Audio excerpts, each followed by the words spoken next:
আজকে একটা মজাদার নাস্তা তৈরি করব। তার জন্য সুজি, এক বাটি সুজি নিয়েছি আর এক বাটি গরম জল দিয়ে একটা থকথকে ব্যাটার করে রেখেছি। এটা 10 মিনিট রেস্টে রেখেছিলাম। এরপরে এদিকে কিছু সবজি কুচি করে নিয়েছি। এতে দিয়েছি পেঁয়াজ কুচি, লঙ্কা কুচি, 3 রকমের ক্যাপসিকাম, বিনস কুচি, ধনেপাতা কুচি, গ্রেট করা আলু, গাজর গ্রেট করা, নুন, হলুদ, লঙ্কা গুঁড়ো, জিরে গুঁড়ো, ভাজা মশলা, সব কিছু দিয়ে এগুলো ভালো করে মেখে নেব। এগুলো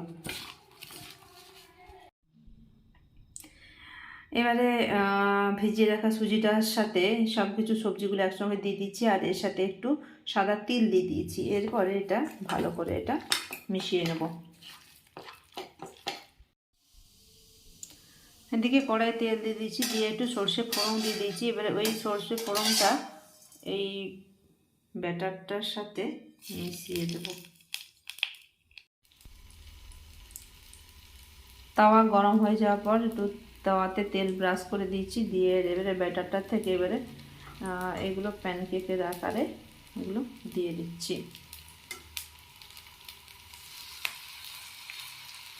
এইভাবে সবগুলো দিয়ে দেব। আর এগুলো একদম কম আঁচে এগুলো করতে হবে, নাহলে ভাজা হবে না ভালো করে।